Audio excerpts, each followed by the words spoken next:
E aí pessoal, tudo bem? Bem-vindos a mais um episódio do Gavagai Podcast. Estamos aqui no quarto episódio. Hoje eu convidei o Eduardo Amaro, professor e um estudante aficionado por filosofia política, por economia, sociologia.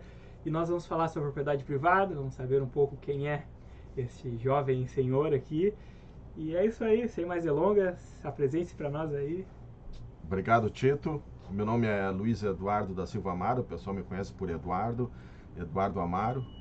Eu sou formado em administração, bacharel em administração pela URGS, com um mestrado também lá pela URGS em administração, na área de marketing. Trabalhei alguns anos, vários anos no Banco do Brasil, depois fui professor universitário durante muitos anos, cerca de 14 anos, e como recém-formado em administração, eu primeiro fiz um estágio num banco no Canadá, no Bank of British Columbia, Bank of BC, lá na Colômbia Britânica, que é a última província a oeste do Canadá, é a última província antes do Pacífico. A Colômbia Britânica fica entre as montanhas rochosas e o Oceano Pacífico. Eu fiquei numa cidade chamada Penticton, uma cidade de mais ou menos 30 mil habitantes, bem no meio da Colômbia Britânica, onde tem um vale desértico. Raramente chove e no verão a Penticton vira uma cidade de veraneio porque as temperaturas seguidamente ficam acima dos 30 graus. Então eu peguei temperaturas de 34 graus acima de zero, ou seja, eu ia à praia no verão canadense, raramente chovia, muita gente vai veranear lá. Então eu tive essa experiência lá, eu já conseguia observar como é que era a sociedade canadense, um país muito rico, dizem que o Canadá é os Estados Unidos sem os problemas. Ah, ótimo. Né? E naquela época, para tu ter uma ideia, Tito, a inflação no Brasil estava a 19% ao mês. Não tinha plano real ainda? Não tinha plano real, 88, plano real só veio em 94. Quando eu saí aqui do Brasil, a última inflação tinha sido de 19%. Quando eu voltei, ela tinha subido para um patamar por volta de 21%. Então, em 3 meses, a inflação subiu 2%, passando de 19% para 21% ao mês. Nossa, não ao ano, senhora. Ao mês. Então, era até uma coisa difícil de explicar para os canadenses como é que o Brasil, como é que os brasileiros conseguiam viver com uma inflação de 21% ao mês. Então, em 88 fiz um estágio no Canadá, depois em 95 eu fiz um estágio no Japão por um organismo japonês chamado JICA, que a sigla em inglês é Japan International Cooperation Agency, é a Agência de Cooperação Internacional Japonesa. Fiquei em Tóquio, fiquei 45 dias, mas a gente viajou por todo o Japão, andei muito de trem-bala lá, e nós fizemos um curso sobre empréstimos oficiais do governo japonês para países em desenvolvimento da América Latina. E a partir daí, então, eu comecei a tecer umas ideias e a ter umas curiosidades sobre a origem da propriedade privada. Não sei se a gente já pode entrar no tema. Eu acho que, embora eu adore ficar escutando essa parte biográfica, essas viagens, eu ainda não viajei de avião, fico empolgado para curtir esses rolês também em Tóquio, Canadá, quero muito conhecer. Mas podemos entrar para a propriedade privada, afinal de contas, para o pessoal que está nos assistindo, como a gente pode definir a propriedade privada? A gente começa por isso, vamos desmembrando para entender ao longo da história como é que foi aquele rolê lá com os contratualistas, com Hobbes, Rousseau, com John Locke, como cada vertente da filosofia política, da sociologia vai pensando esse conceito e se, afinal de contas, devemos respeitá-lo, devemos atacá-lo, como vamos pensar sobre isso, mas então vamos lá. Vamos lá.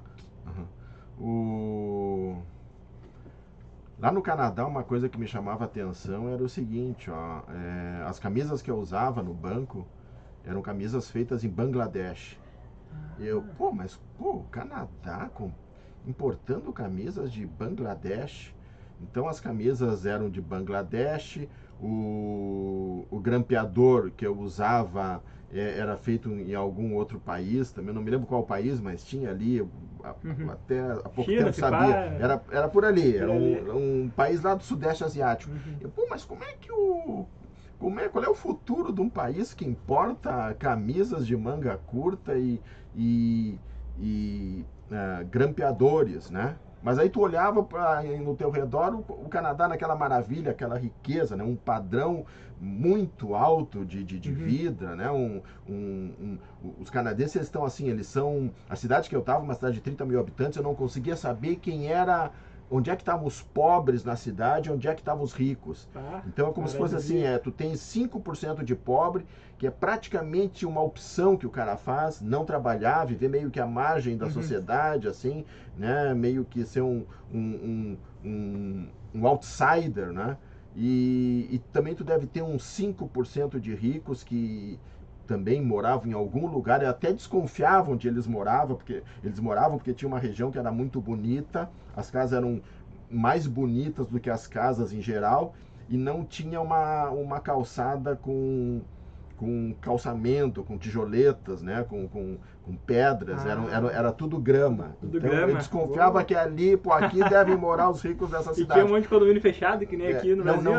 Não tinha condomínio fechado, não tinha nada, os caras não fecham condomínio nenhum lá, porque a segurança é total. Inclusive na casa onde eu fiquei, casa de 2 professores canadenses, a filha deles fazia a faculdade de comércio no Alasca.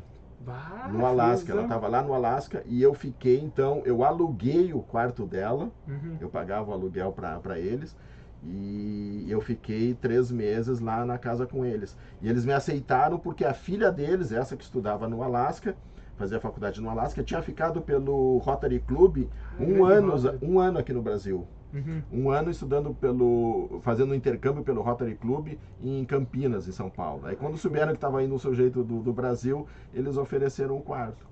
Então, assim, a minha casa ficava numa subida de uma colina, aquelas colinas, aquelas típicas colinas canadenses, cheias de pine trees, né, de pinheiros e tudo mais. E a minha casa ficava o tempo inteiro aberta. Quando chaveavam, quando fechavam a porta da frente, a chave ficava atirada embaixo de um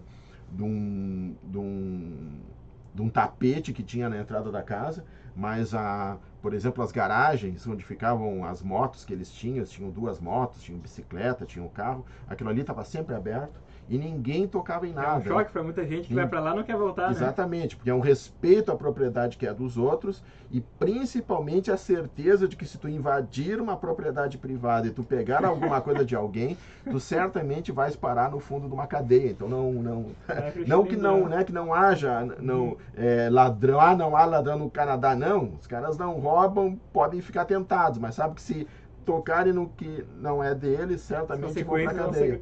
E os outsiders que eu vi lá, por exemplo, página policial no jornal de Vancouver, que era a cidade grande ali da Colômbia Britânica. Vitória é a capital, uma capital administrativa, fica numa ilha muito bonita. E Vancouver é a cidade grande que faz negócio lá na costa pacífica do Canadá.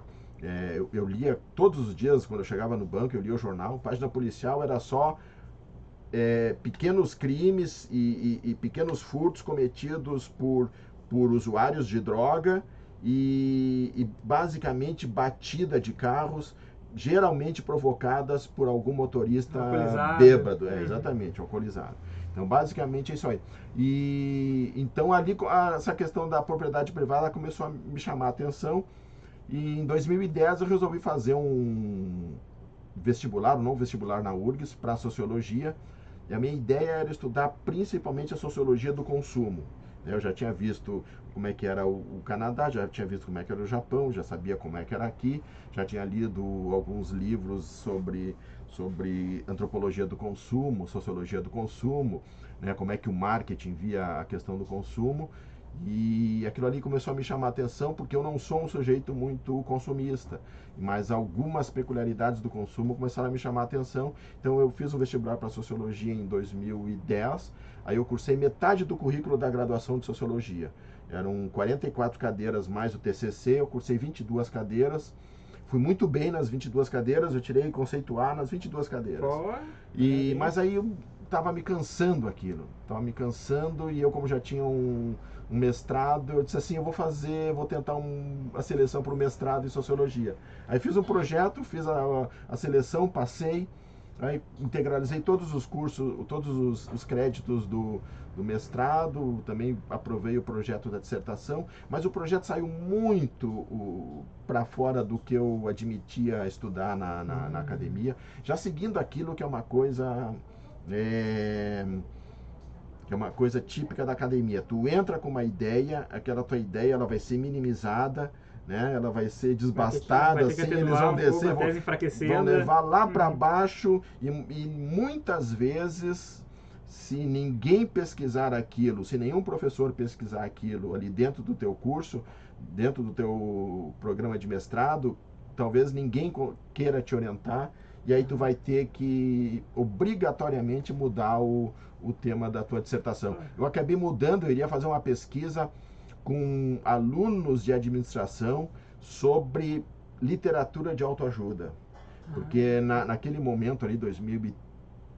Cresceu muito, né? Muita gente se enriqueceu com isso, Augusto Cury. Muita gente ganhou dinheiro. É uma indústria que movimenta muito dinheiro no mundo todo. O brasileiro que mais essa indústria não arrefece. Não. Tem um... Napoleão Hill, Dale Carnegie lá. Tem um eu tive uma época que eu li bastante. Todo mundo lê o tempo inteiro, cara. Tem um livro muito bom do Pedro Demo. Pedro Demo era um sociólogo brasileiro, acho que ele já morreu há pouco tempo, da UNB, se eu não me engano, de Brasília, e ele escreve um livro justamente sobre autoajuda.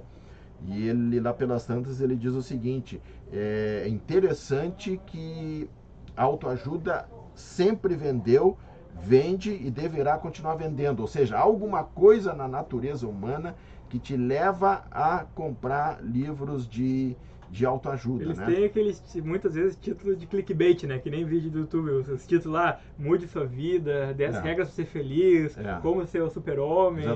Exatamente. Ele tem aquela coisa assim, ó, é que o ser humano precisa disso. O ser humano precisa da esperança. O ser humano precisa saber que o amanhã vai ser melhor do que hoje. Ou menos pior, né? Se ele sentir que não vai ser, nossa, é deprê na hora.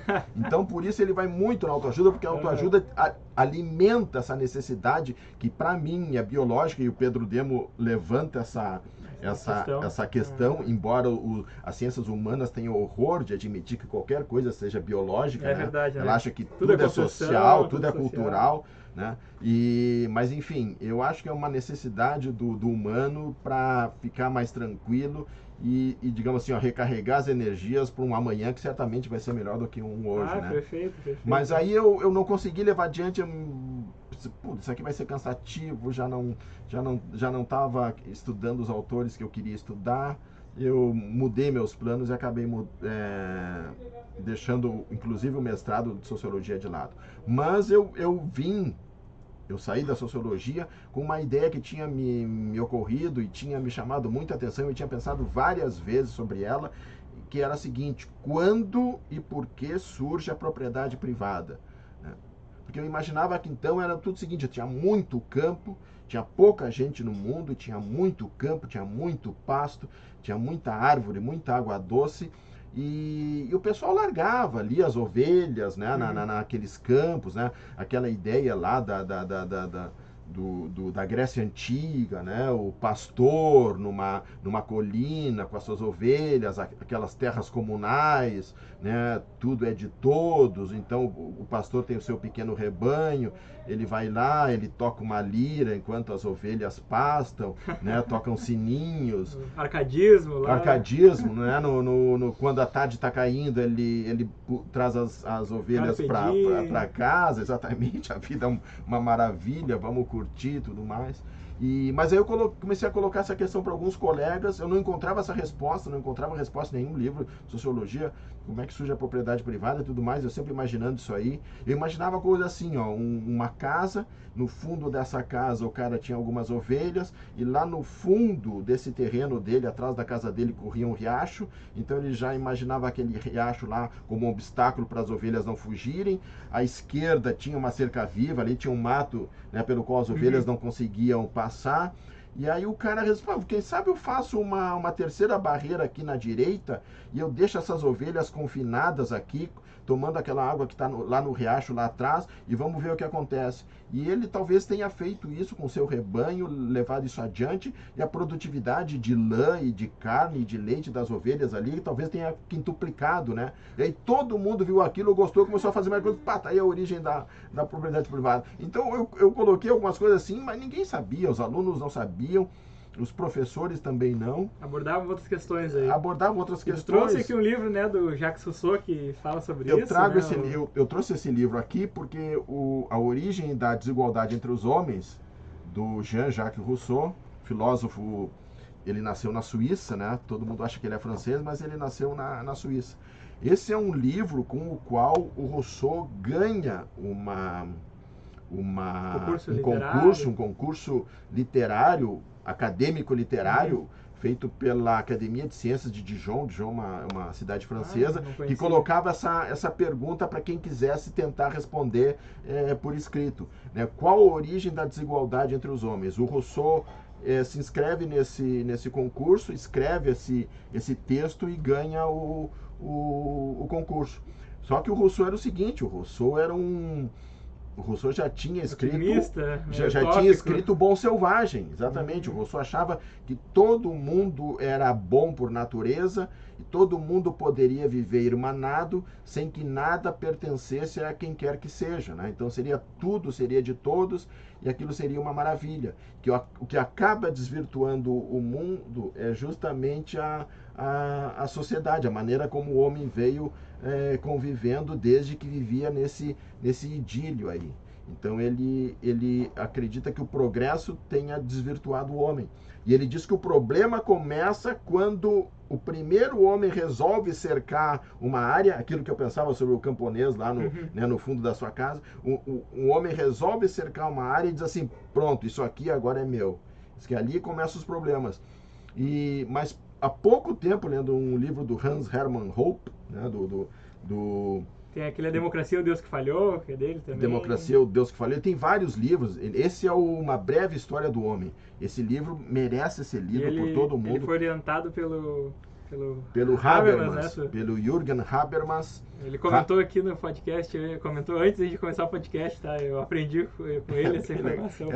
Essa é bem legal e é uma coisa muito interessante, porque mostra uma trajetória que outros intelectuais já fizeram, como Mário Vargas Llosa, por exemplo, que era um comunista de carteirinha, era um marxista de carteirinha, era um defensor do comunismo, era um militante na Europa do comunismo, né? Fez várias viagens, representou inclusive várias instituições e alguns governos em viagens oficiais, a Cuba, por exemplo. Ele que é um escritor peruano, vencedor... Foi até candidato à presidência, né? Foi candidato a presidente do Peru na década de 80, já para fazer colocar uma marcação, né?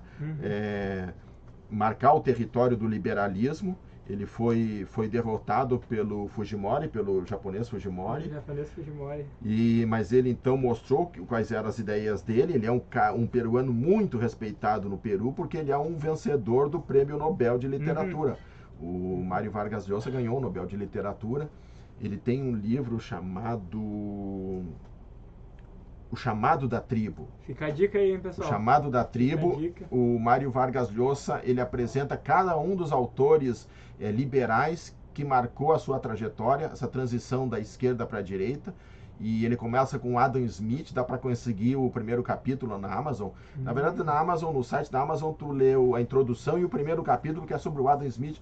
O texto do Mário Vargas Llosa é sensacional. A prosa é muito boa. Muito boa, Tem um muito outro que boa. fez essa trajetória, que é uma ótima dica, que é o Thomas Sowell, que estudou com o Milton Friedman lá em Chicago e só foi deixar de ser marxista quando começou a trabalhar no Estado, né? Sim, e o Thomas Sowell tem aquele clássico Conflito de Visões. Eu acho que o Steven Pinker comentou que ele é um intelectual muito injustiçado, um dos mais injustiçados é o Thomas Sowell. E eu vejo muito essa falácia, tanto pessoas de extrema direita não leem os autores de esquerda e saem criticando ideias que nem conhecem, como pessoas extrema-esquerda que também usa aquela falácia, não, se o cara é rico, ou Sim. ou se ele é pobre e passou a ter dinheiro, ou passou a defender ideias Y, ideias de determinado viés, ele então está errado, automaticamente errado. As pessoas já consideram um pensador errado sem antes se debruçar sobre a obra, sem antes ter um processo de captação das ideias, né? É o famoso não li, mas não gostei. A gente está muito polarizado no Brasil hoje em dia, pessoal. É isso aí. E o que falta é leitura. O que falta é leitura. E a esquerda não lê nenhum autor da direita, ela não lê, inclusive, nem os autores de centro-esquerda, né?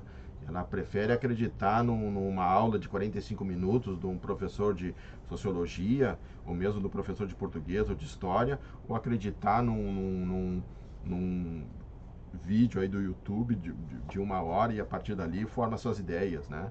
Ou a partir sempre de uma relação de que eu sou um explorado, né? Que é outra condição humana, né? Seguidamente se colocar na condição de explorado, de injustiçado, para a partir dali canalizar a energia de uma rebeldia que até então era meio que sem causa, né?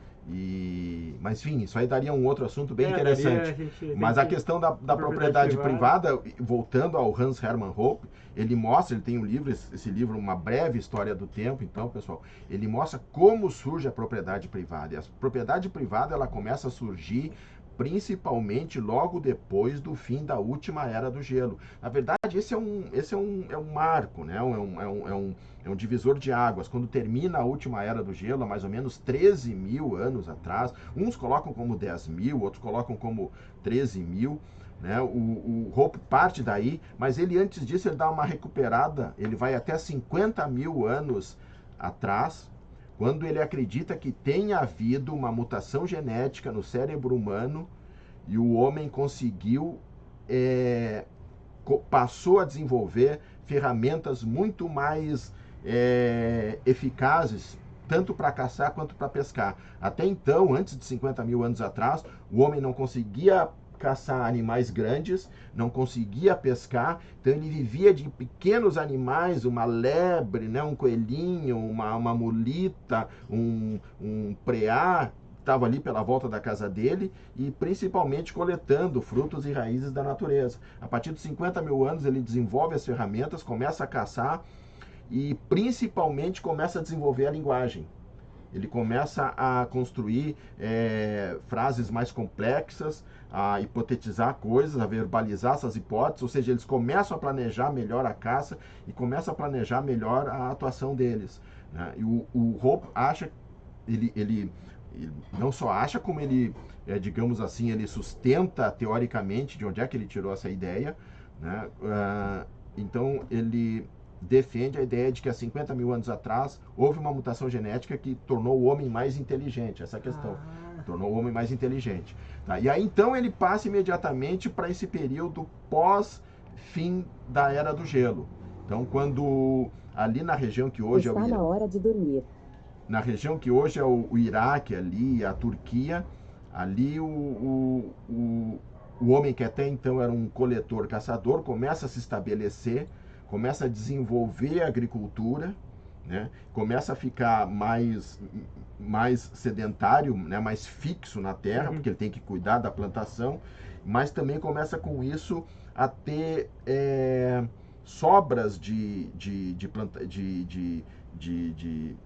colheitas, digamos assim, né? E ficando, essa é uma coisa interessante, ficando mais preso na terra, ele começa também a saber quem são os filhos dele, coisa que antigamente não tinha. Era muito difícil. Era muito difícil de saber. Era um milagre. Dentro ali do pequeno clã, do pequeno grupo. Está na hora de dormir. Quem era teu filho ou quem não era. Então o núcleo familiar começa a se formar e ele começa então aquele núcleo familiar começa a se apropriar de certas coisas, né? Porque ele já sabe quem são os filhos dele, ele já tem a esposa dele, ele já constrói uma casa para a prole dele, né? Começa a cuidar de alguns animais. Então ali começa ele começa a montar de certa maneira um patrimônio. Agora uma coisa interessante é o seguinte, esses dias eu estava vendo um documentário na TV, que é os animais que que mudaram o mundo, como os animais mudaram o mundo. Então esse documentário mostra a domesticalização de cavalos, gado, de cavalos, principal, cães. Começa com um cavalo, eles começam com um cavalo, se eu não me engano, vão para porcos, vão para vacas, né, e ovelhas, mas os cães são os primeiros, na verdade, os cães são os primeiros animais a serem domesticados. Eu vi no Cosmos, eu vi essa parte aí dos cães aí. E eles descendem, eles vêm praticamente da mesma região, cara. Há estudos que mostram que eles viriam do mesmo grupo. Um único grupo de cães domesticados. Dos lobos, né? Exatamente, dos lobos, mas não ali na região do que hoje é o Iraque, a Turquia, mas mais em cima, lá na Rússia, lá por perto da Sibéria. Lá então o homem consegue domesticar um lobo, talvez um lobo ali um pouco mais manso, que aceitava ser alimentado. Ele começa a ficar então ali na volta das cabanas ali dos homens, na volta ali da moradia. Então ele vai sendo domesticado, e lá pelas tantas tu tem o cachorro, cara. Qual é a vantagem do cachorro? Vamos domesticar o cachorro, porque assim a gente consegue fazer ele se reproduzir e tira mais, e pode até matar e comer a carne deles. Não, eles pegam o cachorro até mesmo para se aquecer. Porque eles dormiam com os cachorros na cama, e o cachorro, um animal quente também, eles se aqueciam. Calor humano ali. E principalmente o seguinte, cara, o lobo dificilmente late. O lobo uiva, mas ele dificilmente late. E o cachorro late. O cachorro late, então o cachorro também servia como um aviso, um alarme para inimigos, para perigos. Tem 7 cachorros aqui, qualquer coisa eles acumulam. E tem outra coisa bem interessante, cara, que também corrobora, ajuda o surgimento da propriedade privada. O cachorro é muito fiel ao seu dono. Tá? O cachorro não é de 4, 5, 6 pessoas. Exato, muito sincero. O cachorro é fiel ao seu dono, é muito amigo dele, onde ele for, o cachorro vai atrás, entendeu? Então, também essa domesticação dos animais colabora muito para o fortalecimento da ideia de propriedade privada. Fascinante. Então é bem interessante. Eu acho que vocês ouviram a Alexa aqui, ela falou, eu esqueci de desprogramar ela para dormir, mas já que a Alexa comentou aqui, se meteu na conversa, então geralmente eu sempre, ela faz alguma participação especial no podcast, não pega copyright, é permitido, né? Mas então, Alexa, o que é propriedade privada? Manda para nós aí. Alexa, o que é propriedade privada? De acordo com a Wikipédia, a propriedade privada é uma designação legal para a posse de propriedade por pessoas jurídicas não governamentais. A propriedade privada é distinguível da propriedade pública, que é a propriedade de uma entidade estatal, e da propriedade coletiva ou cooperativa, que é a propriedade de um grupo de entidades não governamentais. Legal. Ela veio com uma parte meio do direito contemporâneo. Traz para o campo legal, né? Traz para o campo legal, né? Campo legal, exato. O que a gente mais vê, muita gente que demoniza a propriedade privada são os primeiros a cercar sua casa e ai de quem entra, né? Exatamente. Mas... E além do Rousseau, tem aqueles caras lá, né? O Hobbes, ele vai contrapor a vir com o homem é o lobo do homem, né, cara? O Rousseau tá dialogando com essa galera, né? Cara, o Rousseau, ele acredita então nessa coisa do bom selvagem, né? O homem por natureza é um animal muito, muito, muito bom, né? E ele não tem dificuldade nenhuma em conviver com os outros e repartir tudo que ele tem, né? A sociedade, o progresso da sociedade que acaba estragando o homem, fazendo com que ele fique, digamos assim, se torne um sujeito mesquinho e sovina, né? E competitivo, né? O Hobbes diz que não, pelo contrário, né? O homem é o lobo do homem, né? A sociedade é uma guerra de todos contra todos, e lá pelas tantas o homem, de tanto pagar caro, de tanto morrer, ele acaba aceitando então que se forme uma entidade jurídica, como diz a Alexa, né? Como se surja um Leviatã, que se ele sair da linha, o Leviatã vai descer o braço em cima dele, entendeu? Mas por que sujeitos que viviam lutando uns contra os outros né, e querendo matar todo mundo. Como é que esses caras aceitam o Leviatã? Aceitam que o Estado diga para eles o que eles devem fazer, o que eles não devem fazer? Porque o sujeito lá do Hobbes pensaria o seguinte: tudo bem, eu sou bom na espada, sou um cara forte pra caramba, os primeiros 4 ou 5 que vierem eu mato, mas o 6º, 7º e 8º provavelmente vão me encher de facada e eu vou acabar morrendo. Então os caras tinham medo da morte violenta, entendeu? Não que eles fossem covardes, eles poderiam derrotar alguns, mas provavelmente alguém, né, ia fazer uma embosca.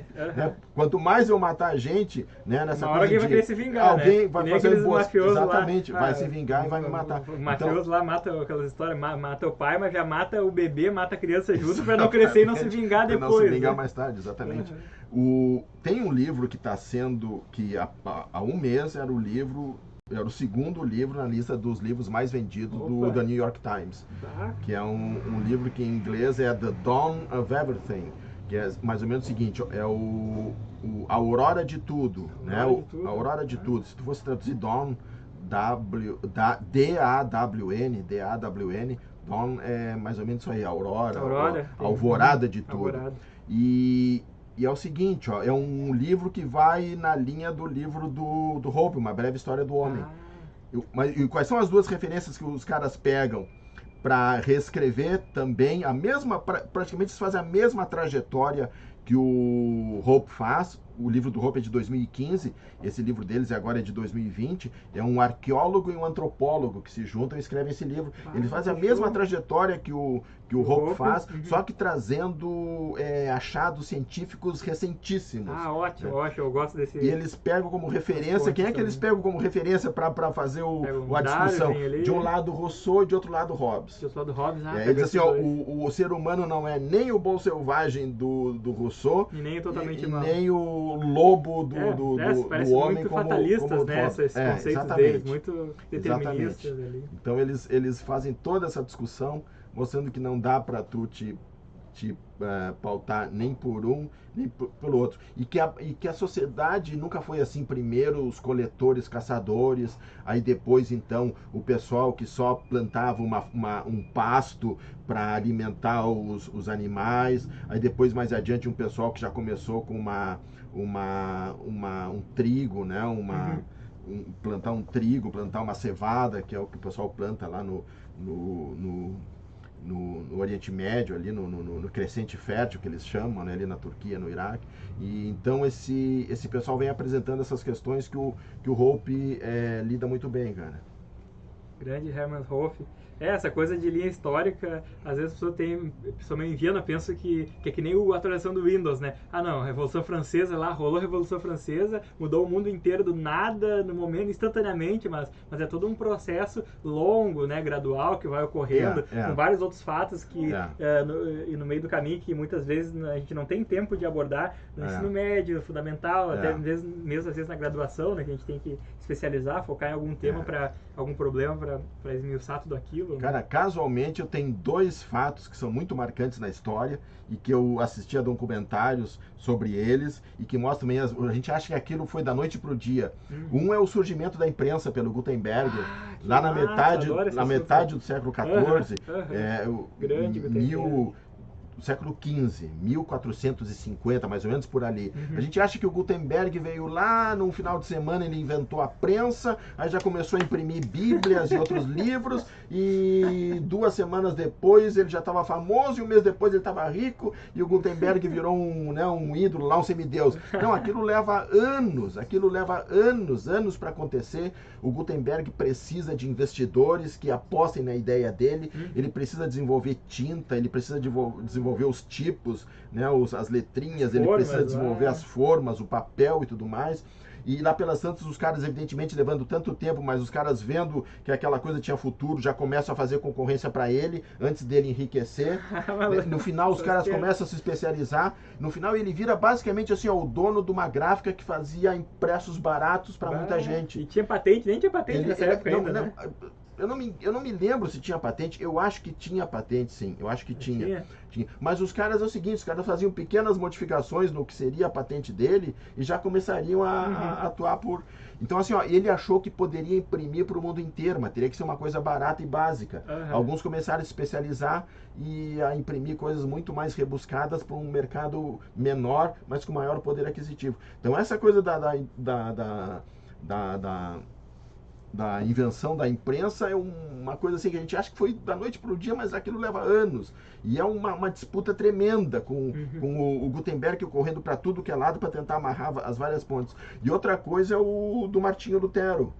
Né, a reforma protestante, que a gente acha que Martinho Lutero, que era um... E uma noite lá, pegou todas exato, era um frade católico, as teses grudou lá na... 95, acho, não sei 95 teses, grudou lá na parede, na porta de uma igreja lá, aquelas teses, e aí de uma hora para outra aconteceu a Revolução, aí ele foi excomungado da Igreja Católica. Escreveu em alemão, traduziu para alemão.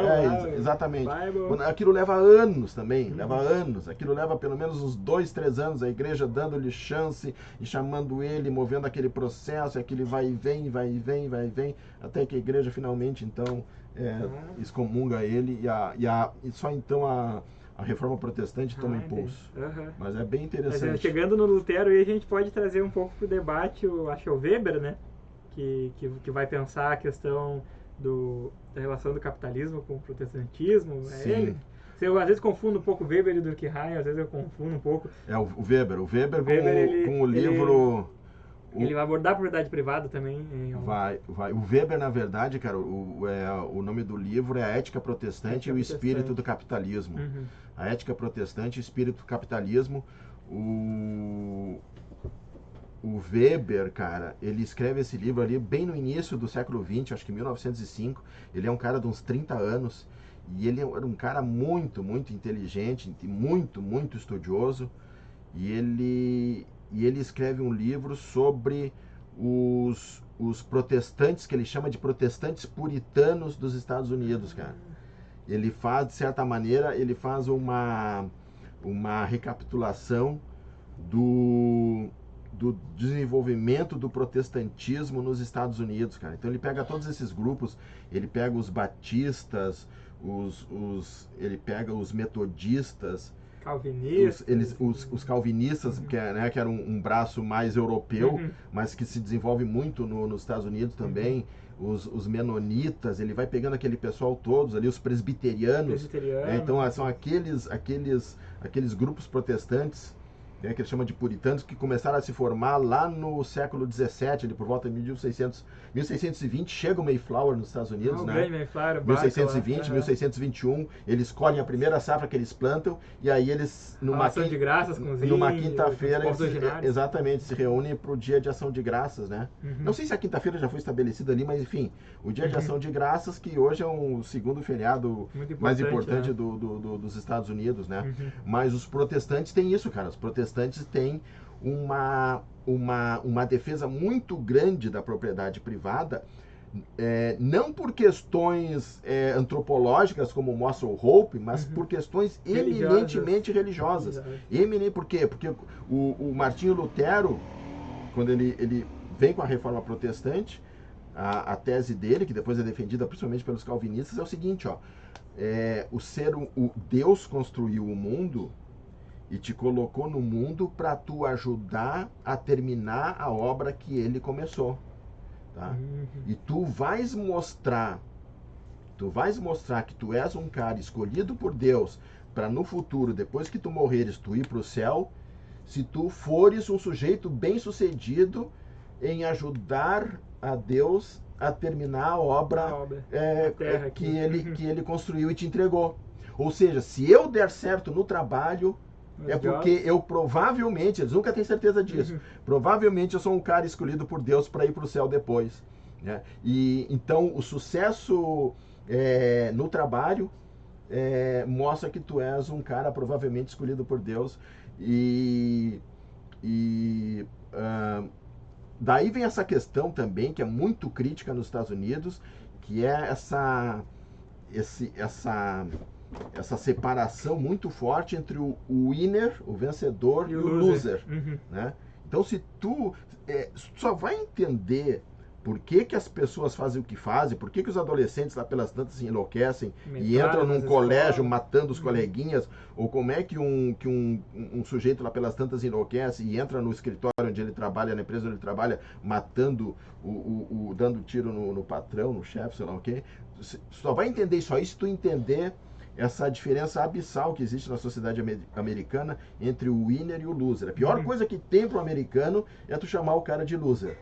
Então ele não aceita isso aí. Por quê? Porque ele está condenado a não ir para o céu, entendeu? E essa cultura protestante nos Estados Unidos é fortíssima. E o Weber trata isso aí muito, muito bem, cara. Esse livro dele é muito boa. Mais uma dica aí, pessoal. Vou deixar os links da Amazon aqui na descrição do vídeo para vocês, caso tenham interesse de comprar alguma das dicas aqui que a gente está fornecendo. Desses anos que eu passei na sociologia, se eu tivesse que escolher um único livro para reler, para mim seria Ética Protestante e o Espírito do Capitalismo. Esse aí é um clássico que sempre recomendável, né? Sempre uma ótima dica. Só me faltou ali o último detalhe da questão protestante. Claro, tá? Claro. Por que qual é a tese do Weber? A ética protestante e o espírito capitalismo. O protestante, então, ele tem que mostrar que ele está do lado de Deus e ele é um cara que provavelmente vai ir para o céu quando morrer, porque ele ajudou Deus a construir o mundo e ele talvez prove isso sendo um sucesso. Mas ao ser um sucesso no trabalho, ele vai acumulando dinheiro. Tá? Ele vai acumulando dinheiro, vai acumulando patrimônio, vai acumulando propriedades. Só que ele não pode viver uma vida de consumo, um chamado consumo, principalmente consumo conspícuo, né? Aquele consumo de futilidades, de supérfluos, muito luxo.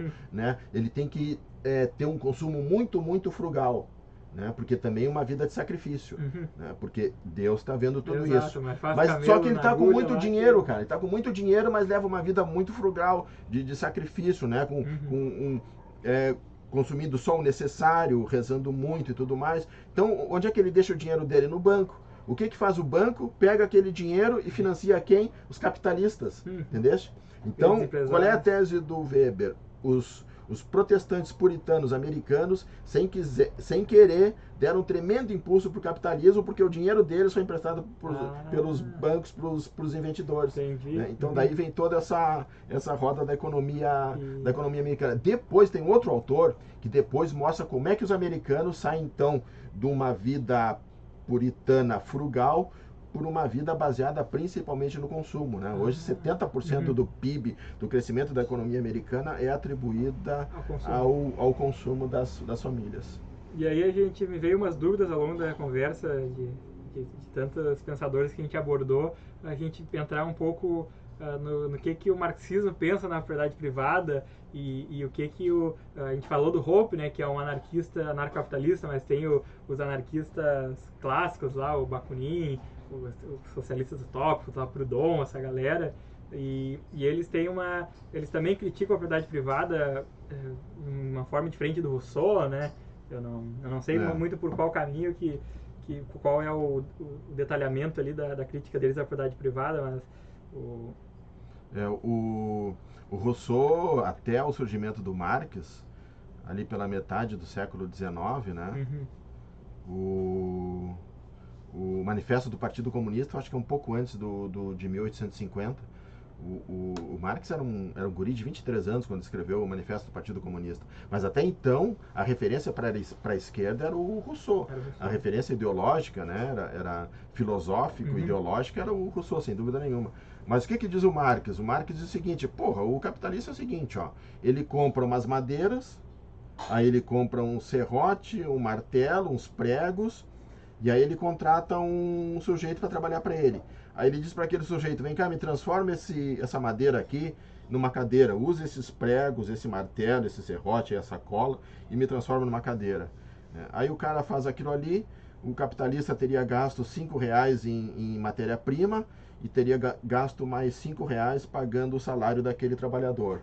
Então o capitalista gastou 10 ali. Aquele trabalhador transforma aquela cadeira, capitalista pega aquela cadeira na qual ele gastou 10 e vende aquela cadeira por 50. Mais-valia, né? A chamada mais-valia. Você, pô, mas para aí, tu vai pagar só 5 pro cara que transformou a tua cadeira, aquelas coisas que tu comprasse por 5 em 50. Aí tu pega os 50, tu vendeu a tua cadeira, paga 5 pro cara da loja que vendeu as matérias-primas, paga mais 5 pro teu trabalhador e tu lucra 40. Né? Mas então o raciocínio do Marx, o raciocínio revolucionário do Marx é parte disso aí. Da exploração ali daquelas condições péssimas da Revolução Industrial. Exatamente. Só que o seguinte, ó, o Marx não olha como é que era a coisa antes disso. Era pior ainda, né? O cara que ele está contratando por 5, aquele cara, a renda dele não chegava nem sequer a 1. Né? Aquele cara levantava todos os dias louco de fome, pensando em como é que ele iria matar a fome. E saía pelo mundo desesperado atrás de alguma coisa. E outra coisa, aquele cara não tem risco nenhum. Vai chegar no final do mês, ele vai receber os 5 dele, né? Vai voltar para casa, vai comprar comida para ele. Não ter risco do empresário ter economizado, né? Exatamente. Muitas vezes ele vai receber o salário dele antes do empresário ter vendido aquela cadeira que ele fabricou, entendeu? Então o risco é todo meu e inclusive o risco do fluxo de caixa, porque se eu daqui a um mês não tiver vendido, eu vou ter que te pagar e ainda nem sequer vendi.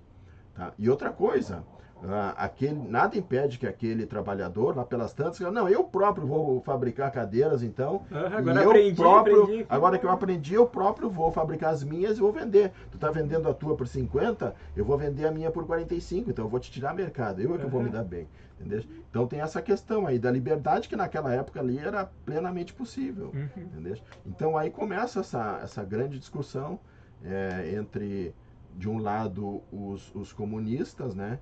E de outro lado, os capitalistas. E esse livro aí do Marx também, que na verdade é um livreto, é um panfleto que tu lê numa tarde de sábado, né, o Manifesto do Partido Comunista, esse é outro livro que merece ser lido, cara. Verdade. Esse é um que merece ser lido. Tem o Capital, que daí é gigantesco, há muitos anos, nem o Marx nem conseguiu ver em vida.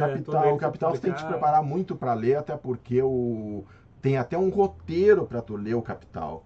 Capital, geralmente tu começa pelo capítulo 2, porque o capítulo 1 é muito teórico e muito abstrato. Tu começa pelo capítulo 2, onde o Marx ele começa a mostrar, digamos assim, ó, a logística das mercadorias. Inclusive ele faz uma crítica muito grande ao comerciante, que para ele nada mais é que um atravessador que compra a mercadoria do fabricante por menos que o fabricante queria vender, né? E vende para o consumidor por um preço maior que o consumidor estava disposto a pagar. Ou seja, ele ganha nos dois lados, sem fazer força nenhuma, porque o cara pega com a mão esquerda e vende com a mão direita. Entendeu? Então é uma crítica. Hoje se sabe que não é assim, né, cara? Se sabe que muito pelo contrário, uma cadeia de logística bem formada faz com que tu saia da tua casa em 5 minutos, tu esteja comprando, por exemplo, num supermercado, um pote de sorvete que talvez tu tivesse que viajar 400 quilômetros para comprar, né? Exato. Então,